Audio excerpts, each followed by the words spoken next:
tierras desde épocas inmemoriales en estas áreas. Entonces, es muy importante porque los votantes que eligieron a la administración federal en Estados Unidos con este eslogan de construir el muro, en la mayoría de los casos, me atrevo a decir que en un alto porcentaje, nunca han estado en la frontera y perciben a la frontera como un espacio de conflicto, un espacio en crisis, ¿no? Un espacio con crisis de seguridad, lo cual es totalmente alejado de la realidad. Obviamente sí existen problemas de tráfico de personas y de tráfico de estupefacientes, los que todos conocemos, migración indocumentada.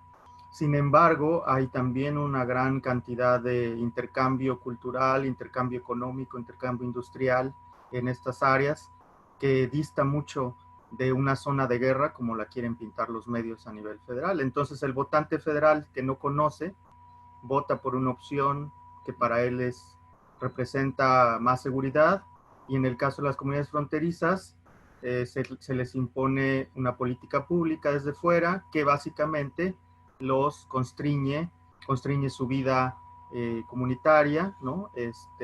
Y reciben una imposición de fuera basado en percepciones de medios masivos de comunicación. Entonces, parte de eso fue lo que me ha empujado a vivir en la frontera durante ya más de 12 años. Tucson es una ciudad fronteriza, pero digamos que ha sido históricamente un área de encuentro entre nuestras dos naciones. Es un espacio cultural muy interesante que me ha hecho reflexionar mucho desde mi visión como potosino, como mexicano del centro de la República, en donde realmente nosotros no estamos tan acostumbrados a esta interacción directa con un país vecino, no tenemos fronteras nacionales en San Luis. Entonces es muy interesante cómo una persona que no ha vivido en la frontera desde su niñez la percibe. Entonces esa es parte de la presentación que les traigo hoy. Quisiera compartir un PowerPoint, Alfredo, si me haces favor. Sí, Okay. en la parte inferior de tu pantalla tienes la opción compartir pantalla, ya la habilité para que la puedas compartir también. Perfecto, entonces déjame la, la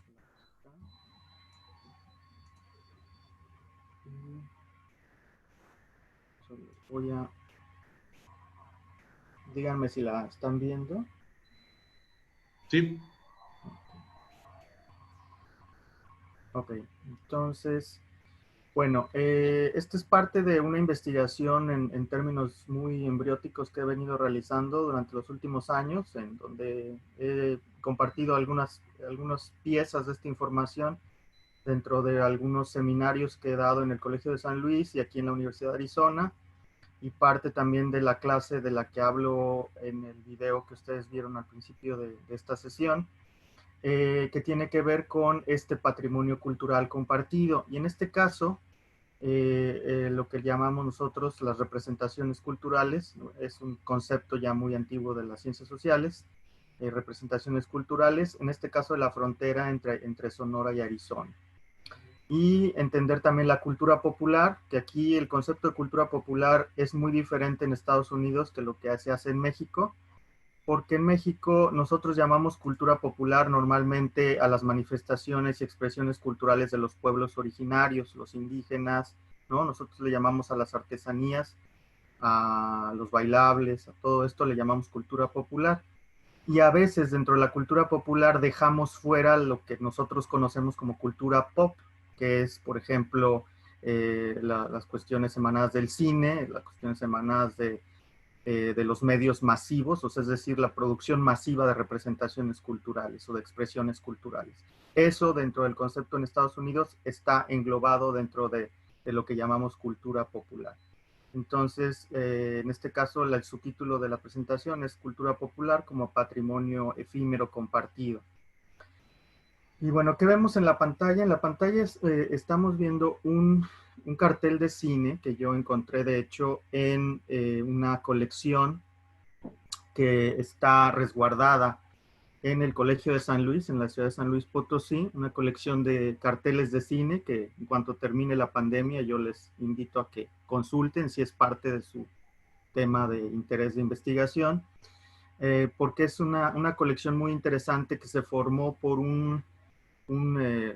distribuidor local de películas del cine mexicano que tuvo el cuidado de guardar miles y miles de carteles de cine durante varias décadas de su labor y que después donó al archivo histórico. Es una larga historia que por ahí también van a encontrar algún video donde el doctor David Vázquez la comparte, en la que yo fui parte del rescate de ese acervo que se encuentra hoy y que está, creo, totalmente digitalizado para consulta en el Colegio de San Luis. Es un cartel de cine que nos muestra una película producida en 1982, si no estoy mal, que se llama Arizona, ¿no? Tragedia en Arizona. Y en la pantalla, a pesar de que estamos hablando de una época muy temprana, de los 80s, 82 por ahí, coincide con una crisis económica que se estaba gestando al final de la década, al final del sexenio del presidente López Portillo, en donde la migración desde México empezó a subir. Y entonces es evidente que aquí la narrativa que vemos en el cartel de la película y el propio argumento de la película habla de cómo los migrantes son recibidos, digamos, por la patrulla fronteriza, son apresados, están encarando una serie de retos que los ponen en riesgo en su vida, en su integridad personal, como es el hecho de que hay víboras, hay cierta fauna en el desierto muy peligrosa. Entonces es una especie de representación de la frontera de Arizona como esta área inhóspita, insegura, ¿no? Peligrosa, no solamente en términos naturales, pero en términos sociales, y que básicamente viene a ser un colofón de una serie de representaciones que vienen desde la época colonial. O sea, todo lo que se llamaba en ese tiempo, en el siglo XVII, XVIII, la Pimería Alta, es un territorio de frontera desde las épocas tempranas de la conquista española. Entonces, se va formando, digamos, un concepto de frontera insegura, inhóspita, que no recibe bien a la migración, ¿no?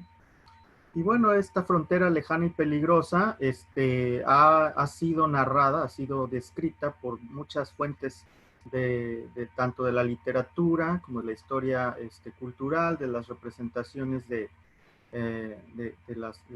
las crónicas que se han escrito sobre Sonora y Arizona.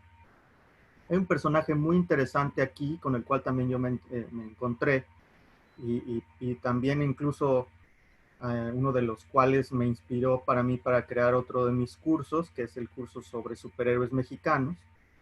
Es un personaje que es un personaje real, fue una persona real de carne y hueso que existió en el siglo XIX y que se llamó Joaquín Murrieta.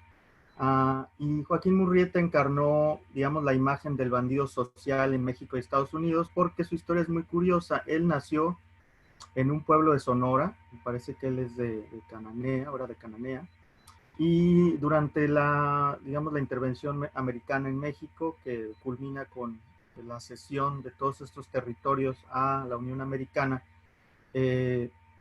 Joaquín Murrieta era muy buen minero. Entonces, inmediatamente después de la firma del Tratado de Guadalupe Hidalgo, Joaquín Murrieta emigra, él tenía mucho conocimiento para explotar las minas, y emigra a California porque se acaba de descubrir, ¿no? Y es el inicio de lo que le llaman los americanos la fiebre del oro. Entonces él va para allá y se encuentra con una tierra muy inhóspita, ya ocupada por los anglosajones, en donde a final de cuentas el mexicano es, como hasta hoy en muchos sentidos, ¿no? Visto como una, pues, carne de trabajo, ¿no? Y entonces se encuentra con esa dejación y esa discriminación, en donde me parece ser que ahí hay una anécdota en donde él, no estoy seguro si su esposa o su hermana es violada y es vejada por un grupo de personas malintencionadas de la raza anglo, ¿no? Entonces él pues se va a la sierra y toma venganza obviamente contra estas personas, mata a algunos y se convierte en un bandido social que pretende reivindicar las luchas de las comunidades de mexicanos que se quedaron en Estados Unidos después de la firma del Tratado de Guadalupe Hidalgo. Entonces se convierte pues en una figura mítica. Digo, él después hay algunas narraciones, pero este personaje, que es totalmente de carne y hueso, se transforma en una representación cultural de ese bandido y se transforma en un bandido literario. Es el antecedente directo del Zorro, ¿no? El personaje literario del Zorro, que ya para la época del Porfiriato empiezan a circular primeramente algunas historias en periódicos sobre la leyenda del Zorro. ¿Y quién es el Zorro? Pues el Zorro es una persona, ya no es Joaquín Murrieta, es un hombre, si se fijan, la historia del Zorro ya está muy satinizada ahorita que está el asunto del COVID, ¿no? Ya le quitaron todo ovejo de lucha social y lo transforman en un hombre que, si bien sí lucha contra la injusticia, no se le pone nombre, ¿no? Es decir, no se dice que hay un despojo de tierras ni nada. O sea, sí hay un poco de eso en la historia, pero en realidad ya no es este bandido social. Entonces es el antecedente más remoto que encontramos de una figura fantástica que se transforma en una especie de superhéroe, ¿no? Y es muy interesante que se da precisamente en la comunidad latina, ¿no? Básicamente el síndrome del superhéroe es esta persona que tiene que utilizar el anonimato para poder luchar por la justicia y por el bien común, y que además, digo, revestido de leyenda, pues tiene una serie de superpoderes que en este caso no eran tales, sino eran habilidades muy específicas sobre los caballos, sobre el manejo de la pistola, sobre el manejo de las cuerdas y todo esto, que se transporta directamente al cine, ¿no? Las primeras cintas que Hollywood produce sobre el Zorro, pues son de la década de los 20, y vemos ya este uso de efectos especiales, en donde ya empezamos a ver una mezcla entre fantasía y realidad. ¿Por qué es importante esto? Porque todo contribuye a el mito de la frontera entre México y Estados Unidos, y lo que aquí después con el cine se transformó en el West, el Wild West, ¿no? El viejo y el salvaje oeste, que lo vemos ya reproducido como una convención cinematográfica en muchas producciones de Hollywood. Tenemos al historiador Tinker Salas, que describe también, porque aquí lo que trato de hacer es ver descripciones desde Estados Unidos y descripciones desde México, ¿no? Entonces, en el caso de México, el historiador Tinker Salas nos dice que el noroeste mexicano ha sido representado como una región rica en minería, llena de apaches, de yaquis, vaqueros, independientes, bandidos fronterizos, mineros, mujeres autosuficientes, traficantes, caudillos revolucionarios, y recientemente como un lugar de negocios conservadores e intereses políticos externos. Muchas de estas características que Tinker Salas señala tienen una completa evidencia en las fuentes, y me atrevo a decir, muchos de ellos siguen vigentes en el imaginario colectivo. Muchas de estas cuestiones las vemos también en otras fuentes, por ejemplo, las memorias de José Vasconcelos. José Vasconcelos, que fue uno de los hombres más importantes en términos filosóficos que tuvo el siglo XX mexicano, y que además de ser filósofo y escritor, fue administrador público. Él creó la Secretaría de Educación Pública, y mucha de su visión sobre el México criollo y después también el rescate con ciertas pinzas del México indígena, ¿no?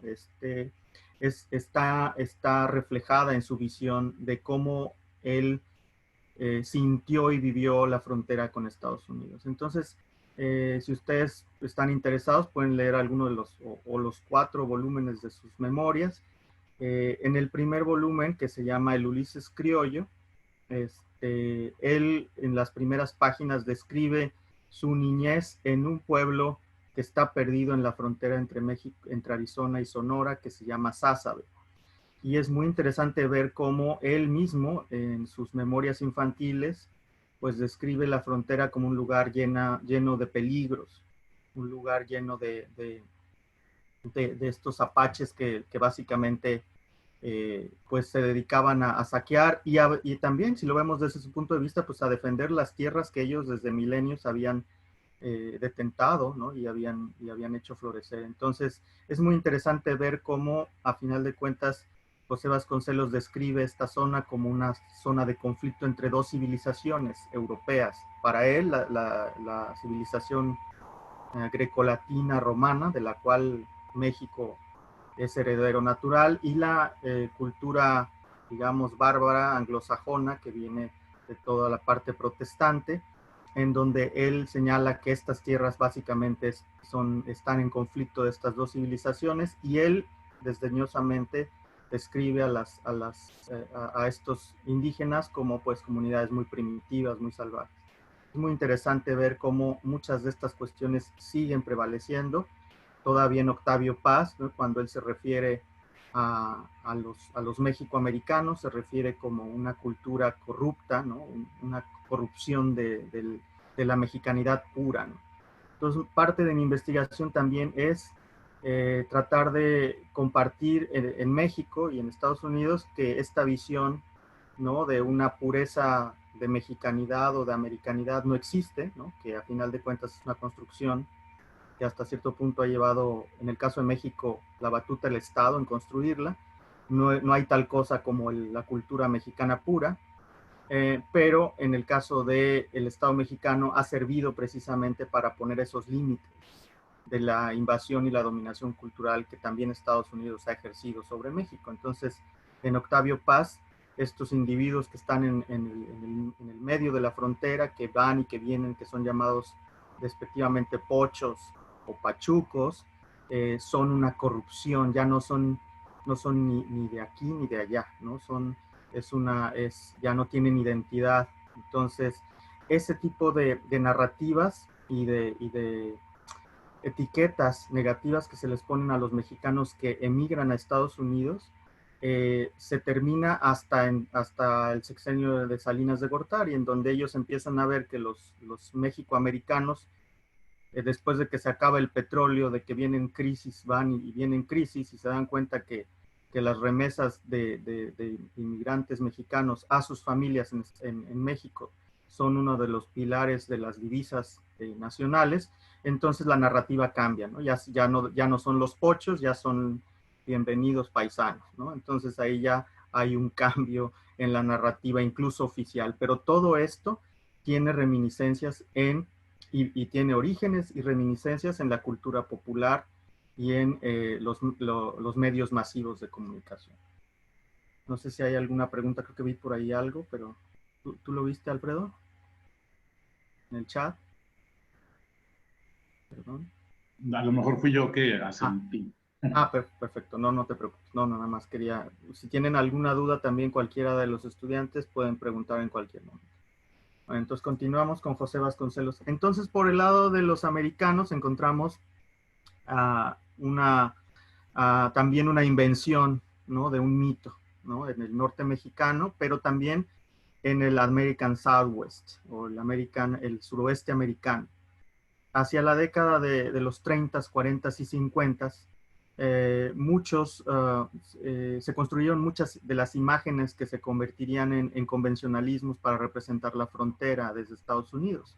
En ellos no existía todavía una representación negativa explícita, pero sí se enfatizaba lo representado en la civilización de Occidente, ¿no? Y también este conflicto de civilizaciones. La profesora Jennifer Jenkins, una profesora de inglés y de estudios culturales aquí en la Universidad de Arizona, ha desarrollado un estudio muy interesante sobre el caso de Charles and Lucille Herbert, que fueron dos productores de cintas cortas en estas décadas, 30, 40 y 50, en donde se nota un esfuerzo por quitarle, digamos, la leyenda negra a estas tierras y además empezar a vender el suroeste americano como un lugar para inversiones, una conexión con México que más que venderse como una tierra inhóspita, se intentaba decir que, bueno, era casi vivir en México, pero sin estar en México, ¿no? Entonces era era con la seguridad de estar dentro de la Unión Americana. Hay un video que de hecho yo quería, no sé si tengamos tiempo de que se los comparta. ¿Vamos bien de tiempo, Alfredo?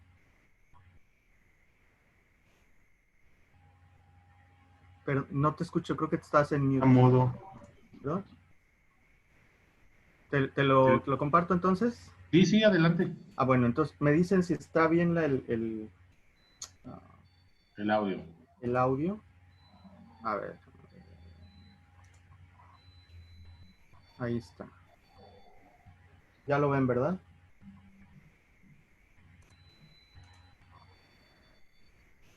¿Sí está bien? Sí, pero me parece que no se escucha. En la opción compartir pantalla, ajá, en la parte inferior hay un recuadro que dice compartir audio. Oh, share computer sound. Ok, perfecto. Entonces, hay que chequear. Perfecto. Ahí va, How do you get to know a place? A place like Tucson. A place like the Southwest Borderlands. How do you get to know what life is like there? What makes the authentic experience? Those are hard questions to ask about the present, let alone the past. To get answers, you have to visit a library or dive into an archive and look for glimpses of an earlier reality. Many of these artifacts represent a mythic West. It's Main Street in Tucson, Arizona, where horses and riders are just as common a sight as the automobiles. This is literally not true. In 1950, when Charles and Lucille Herbert shot this film, horseback riders were not as common as cars in Tucson. But the film was selling Tucson and continuing a Western myth. But amidst the myth, in some cases, there's a wealth of historical detail. Street scenes of downtown Tucson, a visual record of San Javier, information about how people farmed in the desert. This is what makes the films of Charles and Lucille Herbert so interesting. This is what makes myth so interesting. Mr. Ted DeGrazia is the originator, and on his Ramada, under the bright Arizona sun, he paints the bold, colorful patterns with special textile paints. Charles and Lucille Herbert were two young people who met on the East Coast and wanted to get out of there. In the late 30s, settled in Tucson. They decided that it was a great place, the sunshine was wonderful, and started making these little films, 10-minute films about the borderlands and the Southwest and different stories of interest. Here's an unusual saguaro, or giant cacti, a freak. It's like a cauliflower. And another, the only one of its kind known. This is called a watermelon cactus. Why it grew that way, no one knows. From 36 to 76, they worked in still photography, moving image, aerial photography. They used to call him a one-man chamber of commerce, and he kind of was. He wanted to promote everything possible about the Southwest, and it wasn't so much to get rich as it was just to share this amazing region with the rest of the world. One of the pieces that caught his eye very early on was down at Fort Huachuca, where, of course, there were the Buffalo Soldiers who had been there since after the Civil War, and they discovered that there was this last group of Apache Scouts who were working on post and living on post. So already that was a formula for pretty interesting intercultural stories and photography. And it's not that they didn't capitalize on the sort of Wild West and the Indians, but their work was much more sensitive about depicting people. South to Sonora, down Mexico way. Yes, it's true. There is an amazing change going on down here, but you have to see it to believe it.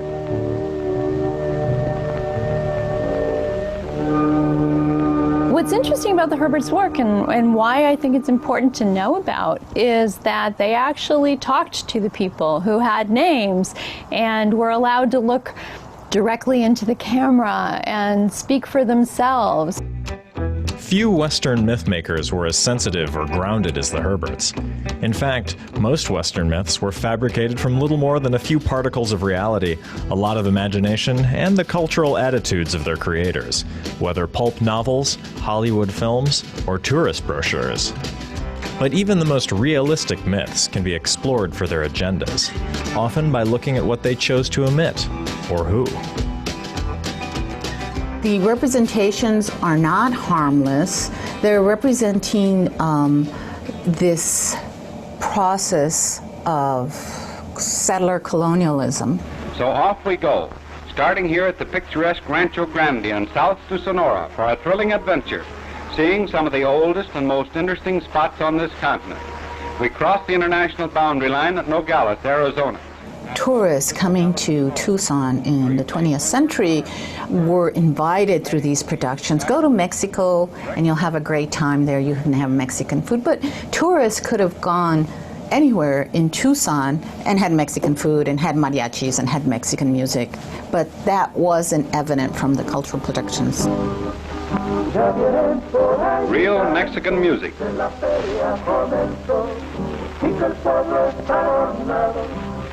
Making Tucson a gateway to Mexico was really important because that was instituting a border. So the message is that one time there were Mexicans there, but they're no longer there. So it's still that narrative of the vanishing indigenous people. Mexicans lived on that side of the border, and Mexicans did not live on this side of the border. After you've made your purchases on your way home, you check your loot at the U.S. Customs. Does this land have a history? No, it's empty. Does it have a previous owner? No, nobody owns it. All of a sudden you get these buildings, you get these resorts, you get the city, and you don't see Mexican labor, indigenous labor. There's no resentment, there's no hostility, and there's no message that they are angry that they lost their land.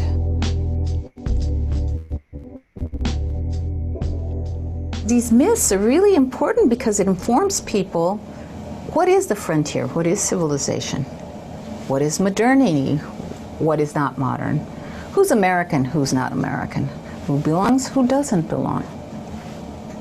The myth then substantiates not asking questions. One thing that exemplifies this juxtaposition of myth and reality are the Hollywood posters, the treatment of the savage Indian. One of them is specifically of Geronimo, it looks like him ready to strike, and it's this big and bold and colorful poster. And then we have the photographs that are black and white.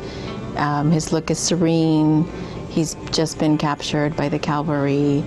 And in a way, you kind of think about what he's feeling at that moment, what that picture is going to say to his people, and how the cavalry wants him to look to the world. So it's very complicated. We found that there's some gray there between myth and reality, and that we need to really understand both. Sun and sand, sagebrush and tumbleweed, rolling mountains and giant cactus. This is the old Santa Cruz Trail, running from Santa Cruz in Old Mexico to Tucson. However you look at myth and reality, it's clear that they're deeply intertwined. Myths may draw upon bits of reality as inspiration, but they also shape how we understand and act upon the world. Even old Hollywood films, pulp novels, and tourist material, which look like pure fantasy today, still inform how we live in the Southwest borderlands. But there are countless ways to get a little closer to the reality of the past, from government documents to employee petitions to personal correspondence. Photographs from regular people show a far more diverse and less glamorous world than the mythic Southwest of seemingly incessant gun battles. Yet our deepest understandings of the past come from looking at myths and realities together and coming up with our own interpretations. And you can do just that at this exhibit.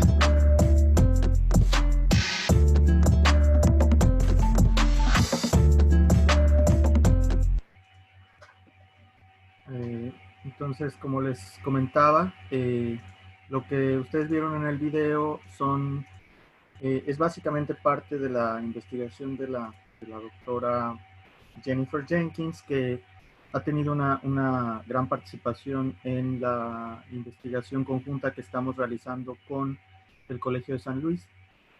De hecho, el año pasado, 2019, tuvo el honor de ser designada Cátedra Primo Feliciano Velázquez y ha estado trabajando mucho con personal académico del Colegio de San Luis, y estamos precisamente revisitando mucha de esta información y nuestra idea es formar, digamos, una investigación más holística sobre la imagen que se tiene de la frontera desde los dos puntos de vista, desde el punto de vista americano, y en el caso de ella, y en el caso de nosotros, el caso de Sonora, que es esta frontera con Arizona, porque es muy diferente la frontera, por ejemplo, en el área del desierto, que las fronteras que tenemos otros accesos en San Luis con Texas, ¿no? Que es básicamente la frontera con la cual nosotros interactuamos más, más seguido. Pero no sé si hasta aquí haya alguna duda para seguir yo ya esta parte de la presentación. Si no, pues seguimos. En el caso de esta invención, pues, del norte mexicano y del American Southwest, vemos incluso imágenes de Hermosillo. Esto es el Palacio de Gobierno de Hermosillo. Entonces vemos como todavía para esa época, bueno, se ve que un poco idealizado, ¿no? El hecho de que Hermosillo ya era una ciudad relativamente, no grande, pero sí, digamos, ya para los estándares americanos, o sea, ya era una ciudad importante. Y es la ciudad con la que más se interactúa desde Arizona con México. Obviamente está la frontera con Nogales, pero bueno, la capital de Sonora, Hermosillo, tiene un peso importante en estas filmaciones.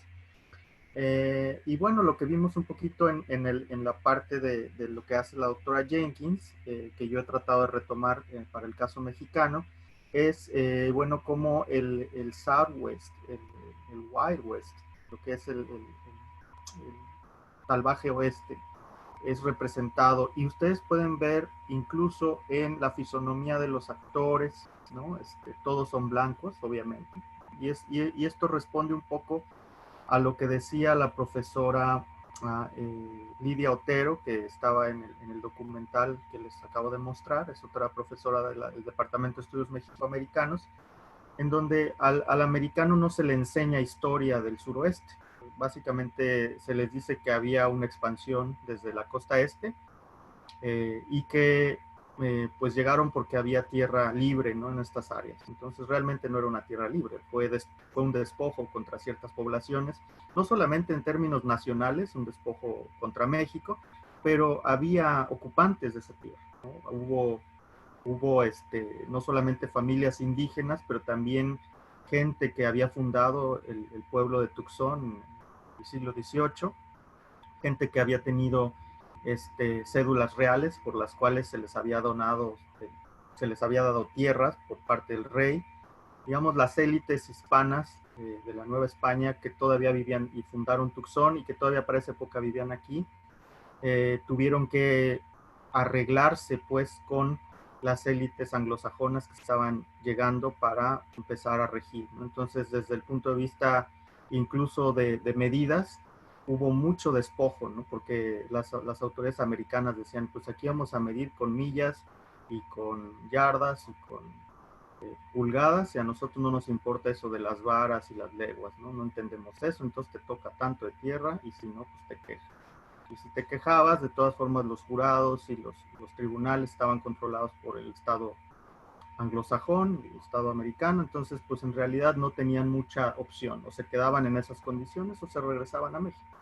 Entonces de eso mucho a los americanos no se les habla, a ellos se les vende esta idealización en donde los buenos son los blancos, ¿no? Y los indios, los indígenas, son los que están realmente defendiendo su tierra, son básicamente puestos ahí como los salvajes, ¿no? Los salvajes que no entienden razones y que pues te agarran a flechazos, ¿no? Cuando llegan. Entonces, muchos de los argumentos de las películas del viejo oeste radican sobre este mito que sigue hoy hasta cierto punto vigente entre cierto nivel educacional de personas en el imaginario popular. Pero en el caso del norte mexicano, no crean que tampoco fue tan benigno, ¿no? Con el norte. Es decir, en ciertas películas mexicanas se idealiza, ¿no?, este México de las haciendas, este México de las historias de amor, en donde es decir, ya la revolución ya se acabó, entonces pues a explotar el folclore, ¿no? Y por ejemplo en el caso de Viento Negro, que es una película sobre la introducción del ferrocarril a los desiertos impenetrables de Coahuila, de Chihuahua y de Sonora, vemos cómo ya es un conflicto ¿no?, de traer ese progreso a una tierra tan inhóspita que no se puede ni siquiera imaginar el desgaste que implicó tender la vía sobre estas áreas. Entonces, en el caso de nosotros, yo no sé, digo, todos ustedes probablemente son potosinos, habrá unos que no, pero en el caso de Alfredo no sé si podrá corroborar, pero por ejemplo, incluso en términos académicos, en México hay una centralización. Cuando se habla de historia de México, normalmente se habla de la historia de la Ciudad de México.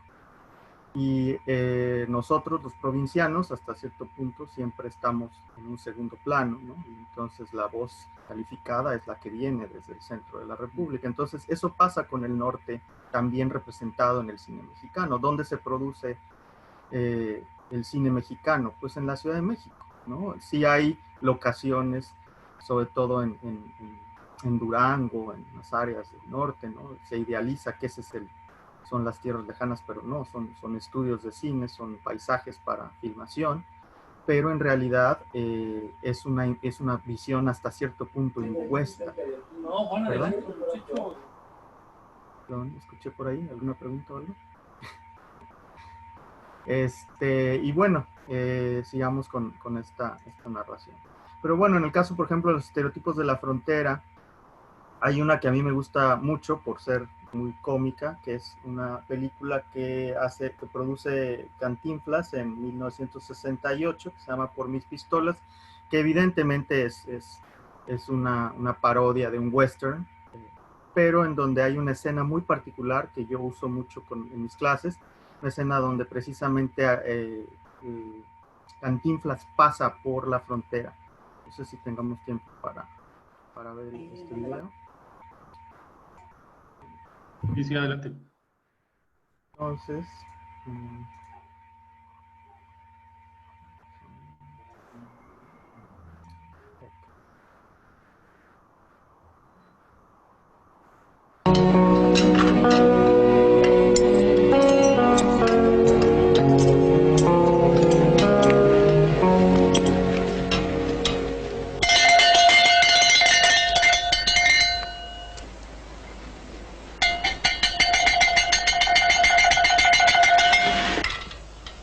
¡Hey, mister!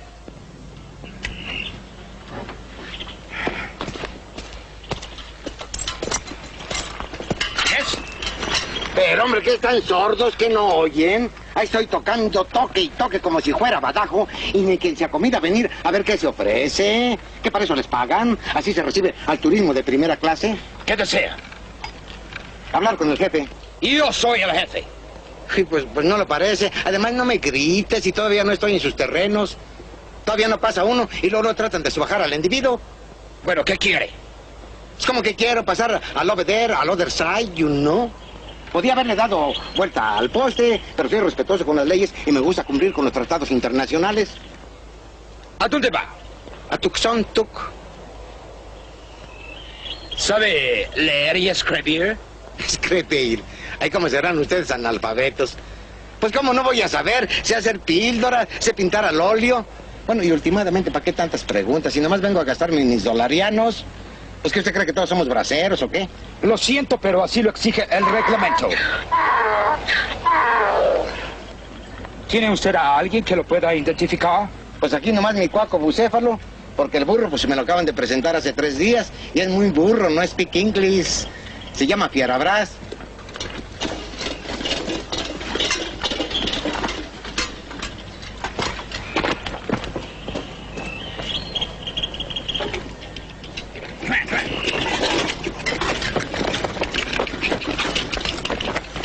Véngase, Fierabras. I am sorry, pero voy a tener que cobrarle $1 de multa por internarse ilegalmente en territorio americano. Pues cóbreselo al burro, yo no me he movido de este lado. Ok, por ser la primera vez, le perdona la multa. Ya vio, mi Fierabras, ¿qué tal le fue en los United States, eh? ¿Qué dicen las gringuitas? Oiga, no se ande usted pasando así del otro lado, van a creer que es usted espalda mojada, hombre. ¿Cuál es su nombre? Fierabras. No, su nombre es suyo de usted. Ah, my name, mister. Me llamo Fidencio Barrenio. Estado civil. Pues solterón, así, en estado así como quien dice, listo para el enganche. ¿No tiene por ahí alguna hermanita, mister? Fanny. Se llama Fanny, ¿no le hace preséntela? A lo mejor simpatizamos. ¿Tiene usted intenciones de derrocar al gobierno de los Estados Unidos? Ay, mire, ay, no sea payaso, hombre. Pues solamente que yo tuviera armas y esas las acaparan ustedes. No me refiere a los medios, sino a las intenciones. Pues que de plano me ve usted muy malintencionado, ¿o qué? Nunca sabe uno. Además, este es el cuestionario de rutina. Bueno, pues ahí apúntele que pueden dormir tranquilos en Washington. Por el momento no tengo así pensado derrocarlos. Que no me hagan enojar, eso sí, porque un día amanece el Capitolio de Washington tapizado de zarapes de saltillo. Derrocar al gobierno. Lo derroco y luego ¿quién nos preste la lana? Ay, Fierabras, ya te pegaron garrapatas del otro lado. Y son güeras, miren nomás. All right. Aquí está su tarjeta. No tiene usted antecedentes penales. No, y ponga usted, por favor, vacunación contra la tosferina, para que ya no haya... Yo no... Too much complication, luego la agarran uno en la carita y que... Usted póngale lo que le digo, pues al fin que... Puede usted pasar como turista. El burro y el caballo entran como acompañantes familiares. Gracias, primo. Pues así como quien dice, todo queda en familia.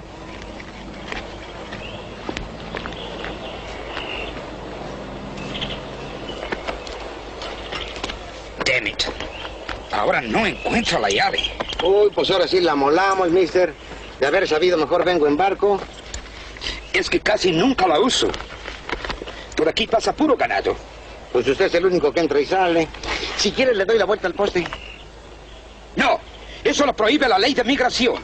Tiene que pasar precisamente por el puesto fronterizo. Eso lo dice el artículo 1858 bis, fracción tercera, inciso 4. Ah, pues usted pone mucha dificultad, too much trouble. Si usted quiere me brinco, al fin soy campeón de salto a la garrocha. Tampoco. Lo prohíbe el artículo 1859. Y bueno, pues nos colamos por abajo, aunque entremos en calidad migratoria de agachados. ¡Menos! Pues entonces, ¿cómo le vamos a hacer, hombre? Bueno, ahorita la abrimos. Ahorita open the door. Open the door.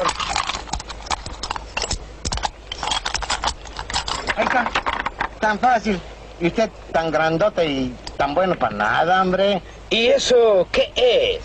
Esta es una ganzúa made in México, hecha para abrir candados made in United States. También está prohibido abrir la frontera con ganzúas. ¿A dónde va?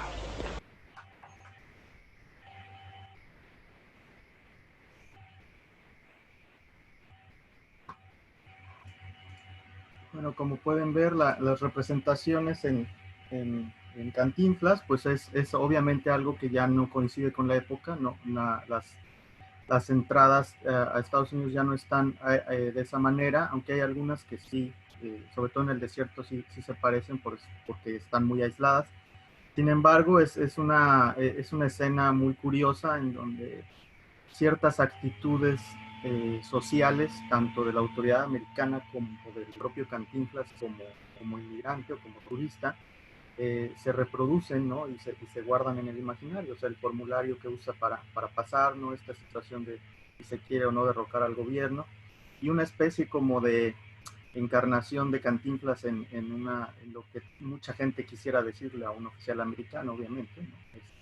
Entonces, vemos una representación de un mito, el mito de cruzar la frontera, ¿no? Este mito de la lejanía que seguimos reproduciendo. Y bueno, ya más entrado el finales del siglo XX, en los 70s, empezamos a ver otro tipo de estereotipos, el estereotipo ya de los inmigrantes que son mal recibidos, que tienen que hacer pues trabajos muy menesterosos, que se colocan en situaciones que obviamente a la pantalla mexicana se vuelven chuscas, pero que a final de cuentas son estos avatares que los inmigrantes mexicanos tienen que vivir en su intento por vivir en Estados Unidos o venir a trabajar y regresar, ahorrar y trabajar, regresar a México, ¿no? Entonces se va formando, digamos, este estereotipo en las audiencias mexicanas y en las audiencias americanas de lo que implica ser ni de aquí ni de allá, ¿no? Por ejemplo, en el caso de la India María en los 70s. Y lo que yo les decía, ¿no? La parte de la migración y la frontera, que por ejemplo en el film Arizona, que les presenté al principio, de 1984, ya es algo muy, muy cercano a lo que ya se empieza a reproducir en lo que llamamos los historiadores la época de la crisis, ¿no? Que empieza en los 80s. Es una crisis económica derivada ya de varias devaluaciones, varias situaciones que han hecho que México expulse población de una manera muy significativa, y donde el repliegue pues de la frontera americana y la defensa que hacen los extremistas y racistas, ¿no? O digamos ciertas posturas que toman ciertos sectores americanos se reflejan en estos argumentos que básicamente infunden miedo, ¿no? Infunden mucha frustración a la audiencia, en donde los personajes se encuentran con estos obstáculos que ponen en riesgo incluso su vida si intentan migrar a Estados Unidos. Es interesante decir que ya para la segunda década del siglo XXI que estamos viviendo, en realidad el porcentaje de mexicanos que intentan cruzar la frontera ilegalmente ha descendido mucho. Ahorita estamos hablando ya más del proceso de migración centroamericana que pasa por México y que llega a Estados Unidos, en donde México ya se está transformando en una especie como de bisagra entre Centroamérica y Estados Unidos, y que pues ha puesto a las autoridades mexicanas en verdaderos dilemas respecto de qué hacer con las grandes caravanas que por ejemplo ahora se están presentando ya de gente provenientes de El Salvador, de Honduras, de otros lados, ¿no? Y el cierto peligro tanto para los que migran como para las poblaciones que los reciben. Y en este caso, en el caso de la pandemia, pues está sucediendo ya, incluso se están abriendo nuevas líneas de investigación para saber qué es lo que está pasando con estas poblaciones. Pero bueno, volviendo a las representaciones culturales, eso es lo que nos da el cine, ¿no? Entonces aquí quisiera yo ligar un poquito este tema ya para cerrarlo, con algunos de los conceptos que yo uso y que usamos en el grupo de trabajo que tenemos con el Colegio de San Luis para acuñar un concepto que se llama el patrimonio efímero, patrimonio cultural efímero. ¿Por qué? Porque, bueno, existe obviamente memoria, cultura y cine, en lo que nosotros utilizamos como nuestras fuentes, pero el patrimonio cultural normalmente se refiere a manifestaciones populares, netamente populares, ¿no? O sea, es decir, las que son producidas por pueblos originarios, ¿no? Que tienen originalidad en este caso. Entonces la UNESCO, por ejemplo, define el patrimonio cultural como un legado de artefactos físicos y atributos intangibles de un grupo o de una sociedad que son heredados de las generaciones pasadas, que son mantenidos en el presente y son protegidos para el beneficio de las futuras generaciones. Esto incluye costumbres, prácticas, lugares, objetos, expresiones artísticas, valores, entre otras cosas. Pero, ¿a qué llamamos nosotros patrimonio cultural efímero?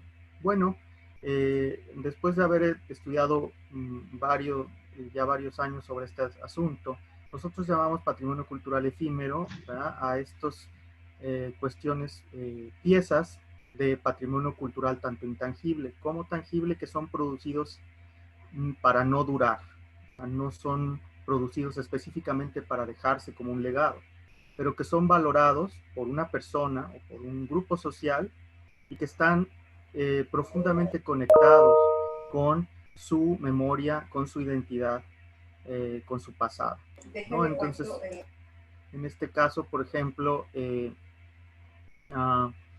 no sé, me refiero directamente, por ejemplo, a los periódicos, a los boletos de cine, no sé, es evidente que, por ejemplo, a lo mejor nuestros padres, nuestros abuelos resguardan nosotros mismos alguna carta, algún volante de alguna función de que nos gustó mucho, al cual acudimos con una persona que era querida por nosotros, y que están ahí, que debieron, o sea, un boleto de cine no fue hecho para durarse ni para ser pieza de museo, pero sin duda conecta con la memoria, con las historias orales de las personas. Entonces, esos son piezas de patrimonio cultural. Sin embargo, muchas de ellas son producidas masivamente. En ese sentido hay un conflicto, porque ¿a quién le pertenece? Es decir, si yo guardo una película en formato beta, ¿no?, de las películas de los 40, ¿a quién le pertenece el derecho de exhibirla? Obviamente a quien la produjo y a quien todavía hoy legalmente tiene los derechos intelectuales sobre esa obra. Pero ¿hasta qué punto las audiencias o no, las audiencias tienen derecho también a tener acceso a eso como algo que se produjo, digamos, en la cauda vasta de producción cultural a las cuales hemos sido expuestos por generaciones? De aquí viene un concepto que se llama cultural appropriation, la apropiación cultural. Y la apropiación cultural es básicamente la adopción de elementos de una cultura por miembros de otra cultura.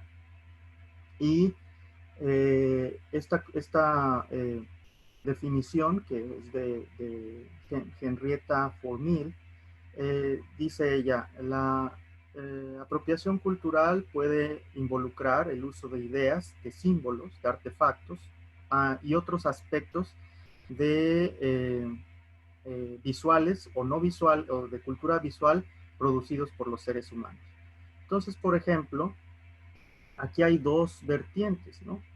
Porque como un concepto de apropiación cultural es muy controversial, porque sus implicaciones tienen que ver con la propiedad y la apropiación de objetos culturales. Y esto es sujeto a debate por muchas razones. Por ejemplo, los oponentes de la apropiación cultural ven las instancias de una apropiación errónea, ¿no?, que tiene cuando el sujeto de la cultura es una minoría y que es subordinada social, política, económica o militarmente por una cultura dominante. Les voy a dar un ejemplo. Ya no lo tengo por aquí.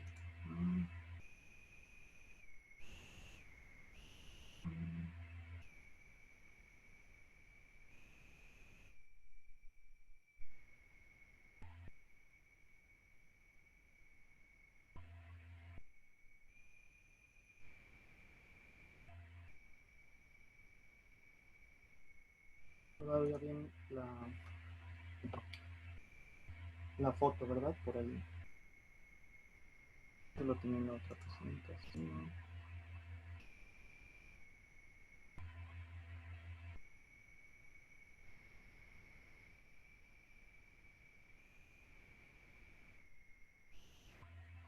Ok, entonces, por ejemplo, en este caso, ¿sí la ven la imagen? Por ejemplo, tenemos una imagen de la teguana del siglo XIX, ¿no? Obviamente es un conjunto de elementos culturales que convergen en un traje regional del Istmo de Tehuantepec. Este es de finales del siglo XIX, la primera. La segunda es Frida Kahlo, que se atavía como teguana y que obviamente da una difusión a la vestimenta de teguana que incluso traspasa las fronteras, ¿no?, y que se vuelve ya un estereotipo de cultura mexicana y un objeto vendible, ¿no?, mercadológico. Y luego vemos la producción por Mattel de una muñeca, Barbie, ¿no?, Barbie Frida, que está ataviada en un traje regional de Tehuana. Entonces, ¿hasta qué punto es legítimo o no tener apropiación cultural? ¿No? Porque en este caso, un patrimonio cultural que se pasa de generación a generación, que fue originariamente producido por un grupo indígena de una región específica, se vuelve un objeto vendible por el cual seguramente Mattel no pagó ningún derecho, y no paga ni retribuye de ninguna manera a la comunidad originaria que produjo originalmente ese objeto cultural. Entonces, por eso el concepto de apropiación cultural es un concepto hasta cierto punto muy conflictivo, porque qué es lo que pasa. Y en el caso, ¿qué pasa cuando habla al revés, cuando se habla al revés? Imagínense que a mí se me ocurra ahorita, no sé, cobrarles por pasarles una película de Pedro Infante aquí a través de aquí online. Obviamente va a venir sobre mí una serie de empresas a cobrarme derechos culturales y le puedo ya dar yo un argumento, ¿no?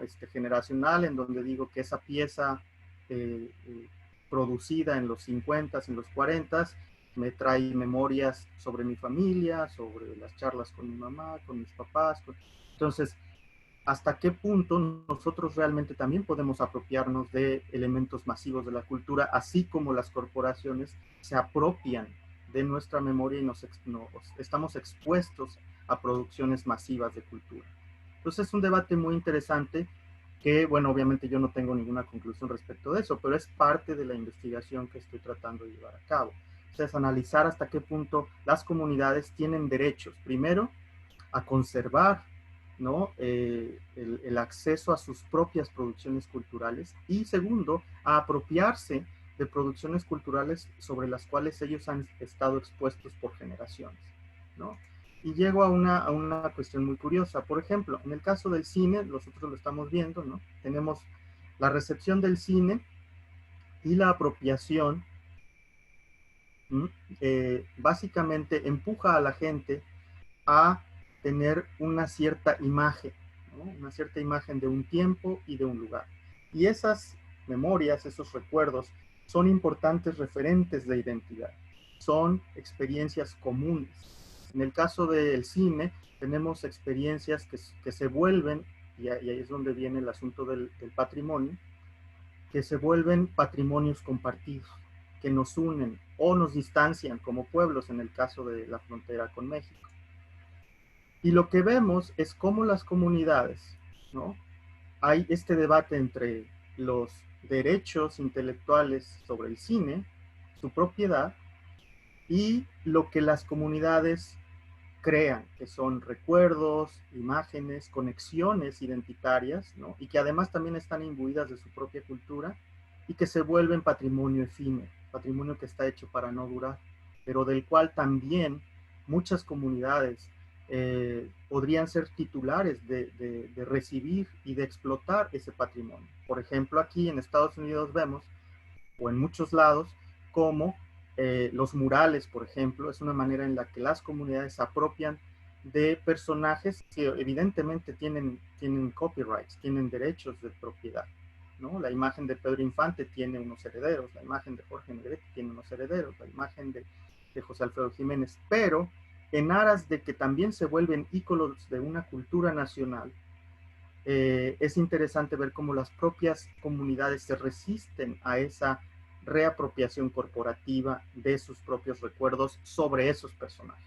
Entonces es como una discusión muy compleja. Por ejemplo, aquí en Tucson tenemos varios murales, una ciudad de muchos murales, porque hay una admiración muy fuerte al muralismo mexicano, y entonces vemos como también personajes como la propia Frida Kahlo, que se ha vuelto un cliché de la cultura nacional, está desplegada en algunos de estos murales que son producidos por la comunidad, son producidos por pintores locales, por artistas que quieren conectar ellos mismos con las poblaciones mexicoamericanas o mexicanas de la región. Escucho por ahí alguna pregunta.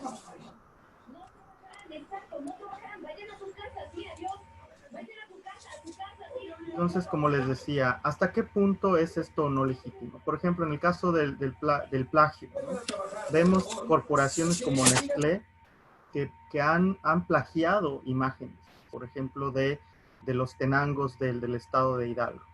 En esta imagen vemos, por ejemplo, a Adalberto Flores Gómez, que es un artesano del estado de Hidalgo que produjo un tenango con las imágenes bordadas de estos animales míticos que ellos producen, que incluso tienen algunos significados ceremoniales, y que cómodamente la compañía Nestlé produce una taza, ¿no?, para chocolate abuelita, en donde básicamente copia y pega, ¿no?, escanean directamente su tenango y lo ponen y lo venden masivamente, ¿no? Entonces siempre hay un argumento y un contraargumento, siempre hay un pro y un contra. Ay, bueno, se le hizo el favor de difundir su obra. No, no. creo que las comunidades académicas y legislativas de los países no han tenido la suficiente sensibilidad para realmente legislar y proteger la producción artística. Por eso los artistas originales están muriendo de hambre. Y las corporaciones que son capaces de producir masivamente o reproducir masivamente un contenido, después terminan demandando al propio artista, ¿no? Por plagio. Entonces, creo que se debería de hacer este tema de investigación también es una invitación a unir esfuerzos académicos para el rescate y la protección de la producción cultural de las comunidades y de este patrimonio efímero que tiene que ver también con los recuerdos que todos tenemos de lo que hemos sido expuestos a través de la cultura mediática. Entonces, por ejemplo, y vemos básicamente que toman ahora sí que la justicia por su propia mano, ¿no? En Oaxaca, por ejemplo, vemos estos collages que ya son, digamos, toman piezas que todos tenemos en la memoria, las mezclan, ¿no? Ya producen un sentido totalmente diferente al sentido original por el cual fueron producidos, y de esa manera, ¿no? El artista hasta cierto punto, por un lado, se apropia de algo que originalmente no fue producido por él, pero también se lo regala a la comunidad, porque nadie pedimos que nos bombardearan con películas durante años, ¿no? Y que guardemos en la memoria a estos artistas, o a estos rostros, o a estos momentos, y que los convirtamos también en parte de nuestra vida. Entonces, ¿hasta qué punto necesitamos readecuar el marco tanto jurídico como de política pública para tener un ambiente más propicio, ¿no? Para todo esto? Entonces, bueno, eso lo dejo como una pregunta abierta para todos ustedes. Y bueno, espero que les haya sido interesante la exposición. Les agradezco mucho su atención y estoy también a sus órdenes para cualquier duda. Voy a dejar con Alfredo todos mis datos. Y también, si ustedes están interesados tanto estudiar o como visitar aquí Tucson y la Universidad de Arizona, nos dará mucho gusto canalizar su sentir con las áreas pertinentes para que lo puedan realizar en cierto momento. Muchas gracias. Gracias. Aplauso. Gracias. Muchas gracias, Luis. Bueno, vamos a ver si tienen alguna pregunta o comentario a los chicos. Muchachos. Yo tengo una. Adelante. Referente a lo que comentaba sobre la apropiación cultural, le daba como un enfoque en cómo los grandes corporativos lo llevaban a cabo. Que también, bueno, a mí me llama la atención también el tema y qué tan negativo resulta que nosotros como individuos reproduzcamos este patrón y llevemos a cabo una apropiación cultural, como por ejemplo algo muy burdo, pero que pasa cada año, que en Día de Muertos ves a gente disfrazadas de cholos, o sea, y lo hacen como un disfraz, y pues en sí no entienden como tanto el concepto de apropiación cultural y no le ven como el daño que están llevando a cabo con esto, pues sí, qué tan negativo resulta. Claro. No, evidentemente es algo muy negativo. Creo que es una pregunta muy interesante que tiene muchas dimensiones que no tanto que tenga una respuesta correcta, sino que tiene muchas dimensiones que nos invitarían a pensar. Creo que es muy importante que tú como estudiante y todos tus compañeros y todos nosotros nos unamos en esa reflexión. O sea, ¿qué podemos hacer? Realmente, ¿dónde está el origen de ese problema? Y segundo, ¿qué se puede hacer? ¿Qué puede hacer la comunidad académica? Porque yo creo que los jóvenes ahorita tienen acceso a tantas cosas que nosotros, en nuestro caso, no tuvimos, en donde, por ejemplo, pueden difundir, ¿no? El hecho de que este tipo de cosas están mal. Sí, ¿por qué? Bueno, obviamente porque alimentan un estereotipo negativo sobre una comunidad específica.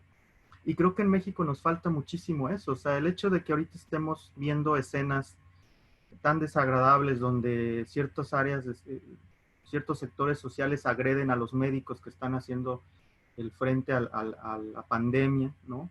Eso habla de una ignorancia. Entonces, a lo mejor como historiador sueno algo anticuado, pero sí sigo creyendo que la educación es una de las formas más importantes en las que se puede inducir un cambio positivo en la sociedad, ¿no? el rescate de la historia. Yo como historiador creo que es muy importante porque mucha gente, a mí cuando me dicen, oye, tú eres historiador, ¿y pues, para qué haces historia si la historia ya está escrita, ¿no? Así me decían algunos parientes. Y entonces yo les decía, es que no está escrita. Hay muchas voces excluidas de la historia. Y la historia se escribe del presente con preguntas lanzadas al pasado para resolver cuestiones que no están resueltas. Entonces, el hecho de que en el siglo XVIII, XIX no hubiera sido necesario, no sé, historia de las mujeres o historia de la diversidad sexual o historia de muchas cosas, no quiere decir que hoy no sea necesario. Es necesario porque las comunidades necesitan reencontrarse a sí mismas también para insertarse en la narrativa histórica. Entonces, yo creo que una de las soluciones es precisamente a aquellos que se visten de esa manera, decirles por qué es ofensivo, por qué no estamos hablando de disfraces, por qué existe una comunidad de mexicoamericanos y de cholos incluso, ¿no? Existe toda una cultura chola que también tiene mucho que ver con una demanda social, con una aspiración, con una lucha constante por los derechos de las comunidades, ¿no? El derecho a la expresión. Entonces, todo eso creo que es importante que nosotros lo transmitamos como profesores, ustedes como estudiantes, en su casa, con las personas que se rodean. Precisamente, pues así ha cambiado la humanidad y así ha evolucionado a ser a lo que nosotros todos aspiramos, a construir una sociedad mucho más tolerante, ¿no? Porque aquí pasa en Estados Unidos, ¿no? Cuando ves que Walmart vende disfraces de mexicano, ¿no? O sea, y es todo el estereotipo, o sea, te ponen con el sombrerote y con los cactus y con las, ¿no? Las maracas, pues obviamente es un estereotipo, ¿no?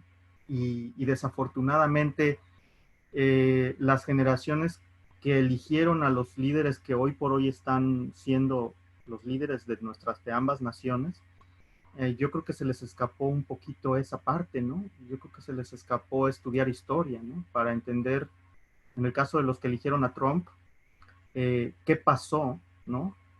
Hasta qué extremo de deshumanización nos llevó el racismo en los 40, en los 50, ¿no? A quienes eligieron al personaje en Brasil, Bolsonaro, lo mismo, ¿no? Pero no hay un diálogo. Y yo creo que nosotros como estudiantes, como profesores, lo que debemos de propiciar es ese diálogo. No sé si los revolví peor, pero perdón. Gracias. Gracias por la pregunta.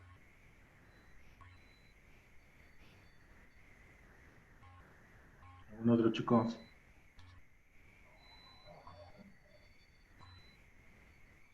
¿No? No. Bueno, pues otro ejemplo muy detallado, Luis, y completamente pues ilustrativo. No es propiamente, ¿no?, como el estudio de los medios, desde el que sería nuestro punto de vista, ¿no?, desde la producción masiva, la producción de los mensajes, etcétera, pero que está total y absolutamente conectado, que por eso a mí me parecía tan pertinente que les platicara sobre esta investigación que tú haces, porque pues finalmente son a través de los medios los que, pues en este caso en específico, han estado reproduciendo imaginarios sobre la frontera, ¿no? No nada más en Estados Unidos, sino en México, justamente, ¿no? Del sur al norte de nuestro país hay también una serie de imaginarios completamente lejanos, ¿no?, de la realidad, justo a partir de los medios. Y bueno, eso es como algo que nos atañe muchísimo como comunicólogos, ¿no? Hay como un área muy vasta de estudio, y bueno, pues yo espero que estos chicos hayan pues agarrado un chispazo ahí pequeño de inspiración para decir, claro, o sea, también podemos abordar todo este tipo de problemáticas sociales en los medios, ¿no? No nada más como algunas problemáticas que de pronto también nos encasillamos un poquito en estudiarlas. Así es. Bueno, pues Luis, yo te agradezco infinitamente haber estado acá. La materia que llevamos se llama Seminario de Líneas de Investigación, y pues justo se trata de eso, ¿no?, de que los chicos conozcan diferentes rutas de investigación, y tú nos acabas de mostrar una ruta también muy padre, muy enriquecedora, que a mí en lo personal me gusta mucho, ya te lo había platicado. Gracias. Bueno, pues te agradecemos muchísimo. En cuanto nos incorporemos a actividades, te haré llegar una constancia de esta plática. Ahorita no puedo, pero en cuanto pueda te la haré llegar. Y bueno, pues te agradecemos muchísimo. Y chavos, ya escucharon a Luis, pues ya nos dejó la invitación abierta para ir a Arizona, para ir a la universidad, para conocer allá pues todas estas líneas también de investigación. Él no está propiamente en la escuela de comunicación, pero Jennifer, que es la doctora que realiza el documental que nos presentaste, ella sí me parece que ella sí está, ¿verdad? En la escuela. Bueno, ella tiene afiliación con la Escuela de Información. Sí, es que aquí las áreas de comunicación se dividen en 3 grandes escuelas. Una es la Escuela de Periodismo, la otra es la Escuela de Comunicación, que es más relativo a lo que ustedes hacen, y la Escuela de Ciencias de la Información. Es básicamente ya el manejo de los metadatos, de las altas tecnologías ya de la producción y el manejo de la información ya a gran escala. Y bueno, pues entonces, esta, como bien lo dijiste, fue la primera, que espero yo, sea de muchas, Luis, de muchos intercambios académicos, tanto a nivel aula como ya a nivel institucional. Bueno, pues te agradecemos nuevamente muchísimo, Luis. Chicos, muchas gracias. Nos vemos el jueves. Gracias, profe. Muchas gracias, Luis. Muchas gracias por Gracias, doctor. Gracias. Gracias. Bye. Gracias, hasta luego. Me tienen a sus órdenes cualquier cosa. Por ahí les pasa mi email el profesor Alfredo por si tienen cualquier duda. Perfecto, muchas gracias. Gracias, doctor. Vale. Perfecto, gracias. Hasta luego. Buena suerte. Fíjense de la pandemia. Sí, gracias. Adiós.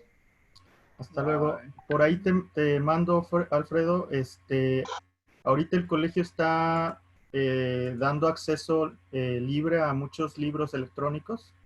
Entre ellos está mi libro, por si también lo quieres compartir con la clase, para que se los mandes por ahí. Te lo mando en el chat. A ver si claro. Sí, totalmente. Y yo te paso la grabación de la sesión. Perfecto. Gracias. Entonces estamos en contacto. Dale. Hasta luego, un abrazo. Bye. Gracias. Bye.